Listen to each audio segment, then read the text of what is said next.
Hi guys, welcome to my channel. അങ്ങനെ അലീന ഔതക്കുട്ടി യാത്രയാക്കാണ് കേട്ടോ. അവൾക്ക് ഭയങ്കര സങ്കടമുണ്ട്. കാരണം ആ വീട്ടിൽ ഏറ്റവും കൂട്ടായിട്ടുള്ളത് ഔതക്കുട്ടിയായിട്ടാണല്ലോ. അതുകൊണ്ട് തന്നെ അവൾക്ക് ഭയങ്കര സങ്കടം, ഒറ്റപ്പെട്ടൊരു ഫീലും തോന്നുന്നുണ്ട് കേട്ടോ.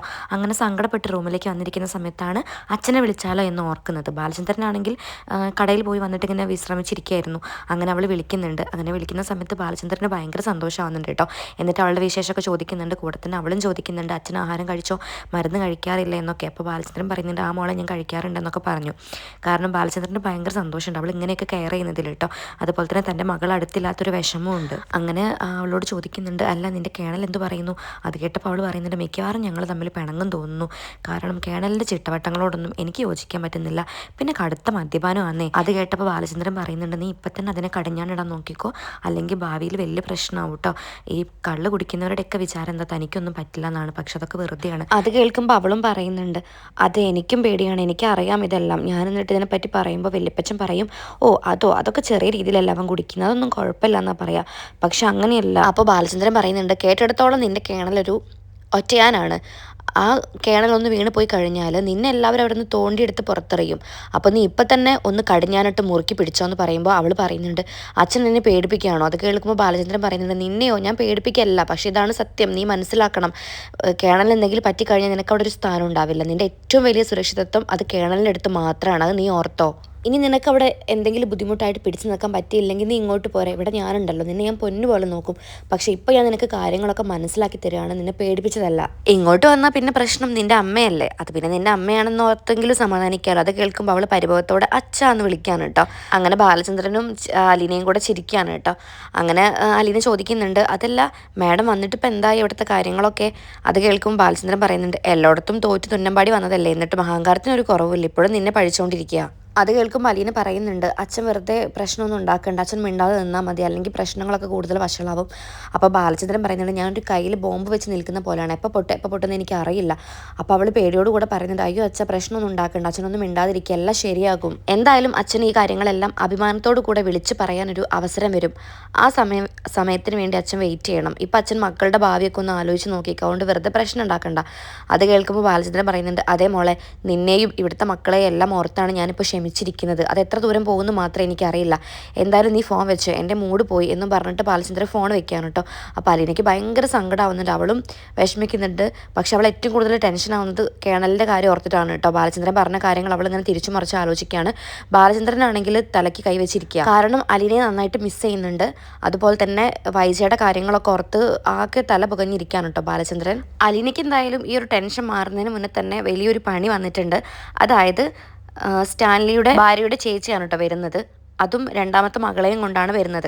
സ്റ്റാൻലിയുടെ മകളെ കൊണ്ടാണ് കേട്ടോ വരുന്നത്. അത് അലീന ഇവിടെ വന്നിട്ടുണ്ടെന്നുള്ളൊരു ന്യൂസ് കിട്ടിയതിൻ്റെ പുറകെയാണ് ഇങ്ങോട്ട് വെച്ച് പിടിച്ചത്. എന്തായാലും പ്രശ്നം ഉണ്ടാക്കാൻ തന്നെയാണ് വരുന്നത്. മുഖത്തൊക്കെ ഭയങ്കര ദേഷ്യമാണ് കേട്ടോ. എന്തൊക്കെയോ മനസ്സിൽ തീരുമാനിച്ചുറപ്പിച്ച പോലെയാണ് ആ ഒരു വരവ്. അങ്ങനെ വീട്ടിലെത്തിയ പാടെ തന്നെ ആൻ്റപ്പൻ ഓടി വന്നിട്ട് ഗേറ്റ് തുറക്കുന്നുണ്ട്. അങ്ങനെ ആൻ്റപ്പനോട് ചോദിക്കുന്നുണ്ട്, ആൻ്റപ്പ വല്ല പട്ടിയോ പൂച്ചയോ ഇവിടെ വല്ലതും കിടക്കുന്നുണ്ടോ എന്ന് ചോദിക്കുകയാണ്. അപ്പോൾ ആൻ്റപ്പൻ പറയുന്നുണ്ട്, ഇല്ല പട്ടികളെല്ലാം കൂട്ടിലാക്കിയിട്ടുണ്ട്. അല്ല റൂമിലൊക്കെ വല്ല പട്ടി ഇരിക്കുന്നുണ്ടോ? അതൊരാക്കിയും കൊണ്ടുള്ള ചോദ്യമാണ് കേട്ടോ. പക്ഷേ ആൻ്റപ്പന് മനസ്സിലായില്ല. അപ്പോൾ ആൻ്റപ്പൻ പറയുന്നുണ്ട്, ഇല്ല എല്ലാത്തിനെയും വീട്ടിലാക്കിയിട്ടുണ്ട്. അതും പറഞ്ഞിട്ട് അവർ കാറിൽ നിന്ന് ഇറങ്ങുകയാണ് കേട്ടോ. മോളെയും കൈ പിടിച്ച് ഇറക്കുന്നുണ്ട്. മോളാണെങ്കിൽ ആൻ്റപ്പനെ നന്നായിട്ട് കൊഞ്ഞനം കാട്ടുന്നുണ്ട്. അത് കഴിഞ്ഞ് അവൾ സിറ്റ് ഔട്ട് പോയിരിക്കുകയാണ് കേട്ടോ. എന്നിട്ട് വെറുതെ തമാശയ്ക്ക് ഇങ്ങനെ പറയുന്നുണ്ട്, അയ്യോ പട്ടി വരുന്നൊക്കെ പറഞ്ഞിട്ട് ഇങ്ങനെ വെറുതെ കളിപ്പിക്കുന്നുണ്ട്. അപ്പോൾ റീത്താമ്മ ഒന്ന് ചെറുതായിട്ടൊന്ന് ദേഷ്യത്തോടെ സംസാരിക്കുമ്പോൾ അവൾ പെട്ടെന്ന് തന്നെ കാറിലേക്ക് കയറിയിരിക്കാനുണ്ട്. ഞാൻ വരുന്നില്ലെന്നൊക്കെ പറഞ്ഞ് കുറുമ്പ് കാണിക്കുന്നുണ്ട്. അപ്പോഴേക്കും റീത്താമ്മ അവളോട് ചൂടാവുന്നുണ്ട്, നീ ഇങ്ങോട്ട് വന്നേ കൊച്ചെന്നൊക്കെ പറഞ്ഞ് അവളെ പിടിച്ച് വലിച്ച് കൊണ്ടുവരാണ് കേട്ടോ. അങ്ങനെ ആ സമയത്ത് ആൻ്റപ്പനോട് ചോദിക്കുന്നുണ്ട് റീത്താമ്മ, അതല്ല സ്റ്റാൻലി ഇവിടെ ഒരു പെണ്ണിനെയൊക്കെ കൊണ്ട് പാർപ്പിച്ചെന്ന് കേട്ടല്ലോ, അത് സത്യമാണോ? അത് കേൾക്കുമ്പോൾ ആൻ്റപ്പനൊന്നും മിണ്ടുന്നില്ല കേട്ടോ. വെറുതെ കാര്യത്തിൽ ഇടപെട്ട് വെറുതെ പണി മേടിക്കണ്ടല്ലോ എന്ന് വെച്ചിട്ട് എനിക്കറിയില്ല എന്ന് പറയുമ്പോൾ, നീയൊക്കെ പിന്നെ എന്തിനാടാ ഇവിടെ പണിക്കാരനായിട്ട് നിൽക്കുന്നത്, നിനക്ക് എന്തിനു കൊള്ളാം ഉപകാരമില്ലാത്ത കുറേ വർഗ്ഗങ്ങൾ എന്നൊക്കെ പറഞ്ഞ് അവരെ അടച്ചാക്ഷേപിക്കുകയാണ് കേട്ടോ. അപ്പം ആൻ്റപ്പൻ നന്നായിട്ട് ദേഷ്യമൊക്കെ വരുന്നുണ്ട്. അപ്പോൾ ആൻ്റപ്പൻ പറയുന്നുണ്ട്, എനിക്കറിയില്ല, ഞാൻ അവരുടെ അങ്ങനത്തെ കാര്യങ്ങളിലൊന്നും ഇടപെടാറില്ല, മാഡത്തിന് വേണമെങ്കിൽ നേരിട്ട് ചോദിച്ചാൽ പോരെ എന്നങ്ങനെ പറഞ്ഞിട്ട് അവൻ കൈ ഒഴിയാണ്. അങ്ങനെ സ്റ്റെയർ കയറി പോവാണ് കേട്ടോ എല്ലാവരും കൂടെ. എന്നിട്ട് ആൻ്റപ്പൻ നേരെ സ്റ്റാൻലിയുടെ റൂമിലേക്ക് പോയിട്ട് കതക് തട്ടുന്നുണ്ട്. അപ്പോൾ സ്റ്റാൻലി അകത്തേക്ക് വരാൻ പറയാണ്. അങ്ങനെ ആൻ്റപ്പൻ പറയുന്നുണ്ട്, കാര്യങ്ങളൊക്കെ പറയാണ് കേട്ടോ. അതായത് വൈഫിൻ്റെ എൻ്റെ ചേച്ചി വന്നിട്ടുണ്ട്, അതായത് റീത്താമ്മ വന്നിട്ടുണ്ട്, മകളുണ്ടെന്നൊക്കെ പറയുമ്പോൾ സ്റ്റാൻലി ആകെ തല അങ്ങനെ ഒഴിയാണ്. കാരണം എന്തായാലും അവർ ഈ പ്രശ്നം ഉണ്ടാക്കാനായിട്ട് തന്നെയാണ് വന്നതെന്ന് അവർക്ക് മനസ്സിലായിട്ടുണ്ട്. അലീനെ ഇവിടുന്ന് പുറത്തേക്ക് തട്ടാനാണ് ഇവരുടെ പ്ലാൻ എന്നൊക്കെ സ്റ്റാൻലിക്ക് മനസ്സിലായിട്ടുണ്ട് കേട്ടോ. കാരണം റീത്താമ്മയുടെ ക്യാരക്ടർ എല്ലാം സ്റ്റാൻലിക്ക് നന്നായിട്ട് അറിയാം. അങ്ങനെ സ്റ്റാൻലി പറയുന്നുണ്ട് അവരെന്തിനപ്പോൾ ഇങ്ങോട്ട് വന്നേ. അപ്പോൾ എൻ്റെ അപ്പം പറയുന്നുണ്ട് എനിക്കറിയില്ല, എന്തായാലും അവരോട് ഇങ്ങോട്ട് വരാൻ പറയാമെന്ന് പറയുമ്പം അവരകത്തേക്ക് വരാണ് കേട്ടോ. അപ്പോഴേക്കും മകൾ നേരെ ഓടി ചെന്നിട്ട് പപ്പാന്ന് വിളിച്ച് കെട്ടിപ്പിടിക്കുകയാണ്. സ്റ്റാൻലിക്കാണെങ്കിൽ മകളോട് ഒത്തിരി സ്നേഹം തോന്നുന്നുണ്ട്. അങ്ങനെ അവളെ കെട്ടിപ്പിടിച്ച് നിറുകിൽ ഉമ്മയൊക്കെ കൊടുത്തിട്ട് ചോദിക്കുന്നുണ്ട് മോൾക്ക് അവിടെ ഇഷ്ടമാണോ, സുഖമാണോ. അത് കേൾക്കുമ്പോൾ അവൾ കുറച്ച് കൊഞ്ചലോടെ പറയുന്നുണ്ട് എനിക്കവിടെ ഇഷ്ടമല്ല പപ്പ, എനിക്കിവിടെയാണ് ഇഷ്ടം, ഞാനിവിടെ നിന്നോട്ടെ. അത് കേൾക്കുമ്പോൾ സ്റ്റാൻലി പറയുന്നുണ്ട് നീ ഇവിടെ നിന്നോ, ഇനി മുതൽ ഇവിടെ നിന്നാൽ മതി എന്ന് പറയുമ്പോൾ അവൾ പറയുന്നുണ്ട് പക്ഷേ അതൊന്നും അമ്മ സമ്മതിക്കില്ല, അമ്മ എന്നെ എങ്ങോട്ടും വിടില്ല എന്ന് പറഞ്ഞ് സങ്കടത്തോടെ നിൽക്കുകയാണ് കേട്ടോ. അപ്പോൾ റീത്താമ്മയോട് സ്റ്റാൻലി ചോദിക്കുന്നുണ്ട് ഇരിക്കാൻ വിരോധമില്ലെങ്കിൽ ഈ ചെയറിൽ ഇരിക്കാട്ടോ. അത് കേൾക്കുമ്പോൾ റീത്താമ്മ ഉള്ളിലുള്ള ദേഷ്യമൊക്കെ പുറത്ത് വരുന്ന രീതിക്ക് സംസാരിക്കുകയാണ് കേട്ടോ. ഇവിടെ പട്ടികളൊക്കെ ഇരിക്കുന്ന ചെയറല്ല, ഇവിടെ ഇരിക്കാൻ എനിക്ക് താല്പര്യമില്ല. അത് കേൾക്കുമ്പോൾ സ്റ്റാൻലി പറയുന്നുണ്ട് ഇവിടുത്തെ പട്ടികൾക്ക് നല്ല അനുസരണയും അതുപോലെ തന്നെ നല്ല ശീലങ്ങളും നല്ല അന്തസ്സുള്ള പട്ടികളാണ്. അത് കേൾക്കുമ്പോൾ റീത്തമ്മ പറയുന്നുണ്ട് ഞങ്ങളെ വീട്ടിലും പട്ടികളുണ്ട്, പക്ഷേ എന്തായാലും മനുഷ്യരെക്കാളും അന്തസ്സ് അവർക്കില്ല. അത് പറയുമ്പോൾ സ്റ്റാൻലിക്ക് ദേഷ്യം വന്നിട്ട് സ്റ്റാൻലി പറയുന്നുണ്ട് അതെന്താന്ന് വെച്ചാൽ നിങ്ങളുടെ വീട്ടിലെ പട്ടികളെക്കാട്ടിലും തരം താഴ്ന്നതാണ് നിങ്ങളെ വീട്ടിലെ മനുഷ്യർ, അതുകൊണ്ടാണ് അങ്ങനെ തോന്നുന്നത്. അപ്പോഴേക്കും റീത്തമ്മയ്ക്ക് നല്ല ദേഷ്യം വരുന്നുണ്ട് കേട്ടോ. എന്നിട്ട് ചോദിക്കുന്നുണ്ട് നിങ്ങളുടെ സ്റ്റാറ്റസ് ഇത്രയും മുന്തിയതുകൊണ്ടാണോ നിങ്ങൾ എവിടുന്ന് ഒരു പെണ്ണിനെയും കൊണ്ട് ഇങ്ങോട്ട് പാർപ്പിച്ചേ. അത് കേൾക്കുമ്പോൾ സ്റ്റാൻലി ചാടി എഴുന്നേറ്റിട്ട് കൈ ചൂണ്ടി നന്നായിട്ട് ദേഷ്യപ്പെടുന്നുണ്ട് കേട്ടോ. അപ്പോഴേക്കും റീത്തമ്മ ചോദിക്കുന്നുണ്ട് പറ ഏതോ ഒരു പെണ്ണിനെ എന്തിനാ ഇവിടേക്ക് വിളിച്ചു കൊണ്ടുവന്നത്. അത് കേൾക്കുമ്പോൾ സ്റ്റാൻലി പറയുന്നുണ്ട് ഏതോ ഒരു പെണ്ണല്ല, അവളെൻ്റെ മകളാണ്. അത് കേൾക്കുമ്പോൾ റീത്താമ്മ ഒന്ന് പുച്ഛിച്ചിട്ട് പറയുന്നുണ്ട് എൻ്റെ അറിവിൽ സ്റ്റാൻലിക്ക് ആകെ 3 മക്കളേ ഉള്ളൂ, അതും എൻ്റെ അനിയത്തിയിലുണ്ടായ മക്കള്. അതല്ലാതെ സ്റ്റാൻലിക്ക് ഏതാ മക്കള്, കല്യാണം കഴിയാതെ ഉണ്ടായതാണോ എന്നിങ്ങനെ പുച്ഛിച്ച് ചോദിക്കുമ്പോൾ സ്റ്റാൻലി പറയുന്നുണ്ട് അതെ, എനിക്ക് കല്യാണം കഴിയുന്നതിന് മുന്നേ ഉണ്ടായ കുഞ്ഞാണ് അവള്, മനസ്സിലായോ. കല്യാണം കഴിയാതെയും കുഞ്ഞുണ്ടാവാന്ന് റീത്താമ്മയ്ക്ക് അറിയില്ലേ. അപ്പോഴേക്കും റീത്താമ്മ ചോദിക്കുന്നുണ്ട് നിങ്ങളുടെ കുടുംബമഹിമ ഇതായിരിക്കും അല്ലേ, നിങ്ങളും അവതക്കുട്ടിയൊക്കെ പറയാറുണ്ടല്ലോ നിങ്ങളുടെ കുടുംബമഹിമയെ പറ്റി, കൊട്ടാരമറ്റത്തെ പറ്റി, അതൊക്കെ ഇതാണല്ലേ എന്ന് പറയുമ്പോൾ സ്റ്റാൻലി പറയുന്നുണ്ട് എനിക്കൊരു മകളുണ്ടെന്ന് വിചാരിച്ചിട്ട് എന്താ ഇപ്പോൾ പ്രശ്നം റീത്താമ്മയ്ക്ക്. അത് കേൾക്കുമ്പോൾ റീത്താമ്മ പറയുന്നുണ്ട് ഇനിയും ഉണ്ടോ മകള് ഇതുപോലെ. അതെ, ഒരു ഡസൻ കൂടെ മകളുണ്ട്. ഇനിയിപ്പോൾ എനിക്ക് മക്കളുണ്ടെന്ന് വിചാരിച്ചിട്ട് റീത്താമ്മയ്ക്ക് എന്ത് ചെയ്യാൻ പറ്റും, ഒന്നും ചെയ്യാൻ പറ്റത്തില്ലല്ലോ എന്നിങ്ങനെ പറയാൻ കേട്ടോ. സ്റ്റാൻലിക്ക് നല്ല ദേഷ്യമുണ്ട്. അപ്പോൾ സ്റ്റാൻലി പറയുന്നതിൻ്റെ ഒപ്പം പിടിച്ചു നിൽക്കാൻ റീത്താമ്മയ്ക്ക് പറ്റുന്നില്ല കേട്ടോ. എങ്കിലും കൈവിടാതെ പിടിച്ചു നിൽക്കുന്നൊക്കെ ഉണ്ട്, അത്രയ്ക്കും ദേഷ്യം റീത്താമ്മയ്ക്കും ഉണ്ടല്ലോ. അങ്ങനെ റീത്താമ്മ പിന്നെ കുറച്ച് ചോദ്യങ്ങൾ ചോദിക്കുകയാണ് കേട്ടോ. സ്റ്റാൻലി നിനക്ക് ഇങ്ങനൊരു മകളുള്ള കാര്യം എൻ്റെ അനിയത്തി, അതായത് നിന്റെ ഭാര്യ അറിഞ്ഞു കഴിഞ്ഞാൽ എന്തായിരിക്കും പ്രശ്നം, അവളുടെ മാനസികാവസ്ഥ എന്തായിരിക്കും. പോട്ടെ, ഈ കുഞ്ഞ് ഇവള് സ്കൂളിലാണ് പഠിക്കുന്നത്, അതുപോലെ തന്നെ മറ്റ് 2 മക്കളും കോളേജിലും സ്കൂളുകളിലായിട്ടൊക്കെയാണ് പഠിക്കുന്നത്. അവരുടെയൊക്കെ സ്കൂളിൽ ഈ ഒരു കാര്യം അറിഞ്ഞു കഴിഞ്ഞാൽ എന്ത് നാണക്കേടായിരിക്കും അവർക്ക്. അവരുടെ പപ്പയ്ക്ക് അവിധത്തിലുണ്ടായ ഒരു മകളുണ്ട്, അത് പറയുമ്പോൾ അതും ഇപ്പോൾ പപ്പയുടെ കൂടെയാണ് താമസിക്കുന്നത്, അതൊക്കെ എന്ത് നാണക്കേടാണ്. അങ്ങനെയാണെങ്കിൽ എന്തായിരിക്കും അവരുടെയൊക്കെ ജീവിതം.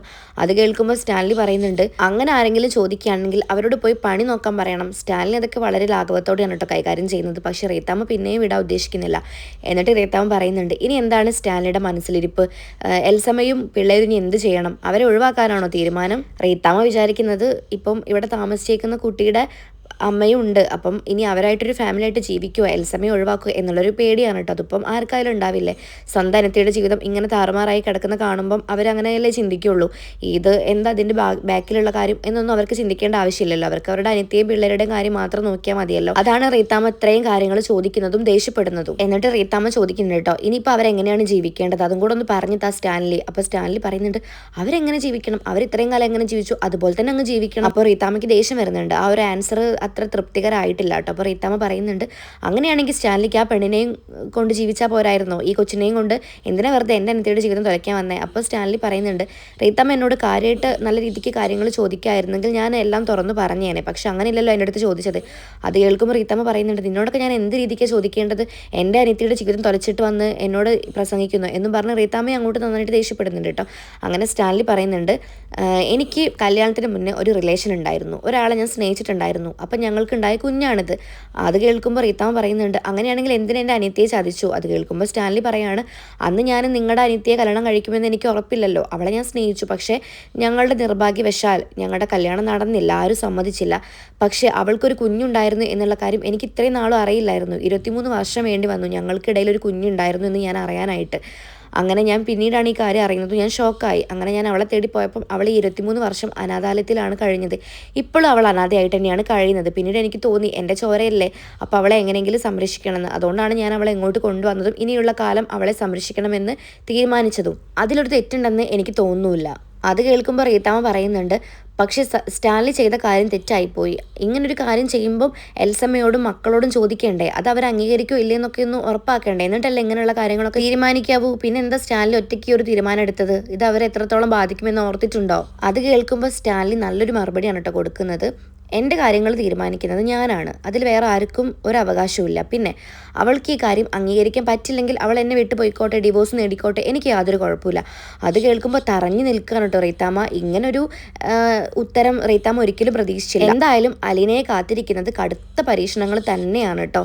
നെടുമ്പുരയ്ക്കൽ അവൾ അനുഭവിച്ചതിനേക്കാൾ കൂടുതൽ ഇവിടെ അനുഭവിക്കാനുണ്ടാവുമോ എന്നൊക്കെ നമുക്ക് വരും എപ്പിസോഡുകളിൽ കണ്ട് തന്നെ അറിയാം. അപ്പോൾ എൻ്റെ വീഡിയോ ഇഷ്ടപ്പെട്ടാൽ ഒന്ന് സപ്പോർട്ട് ചെയ്യണേ. Okay bye, thank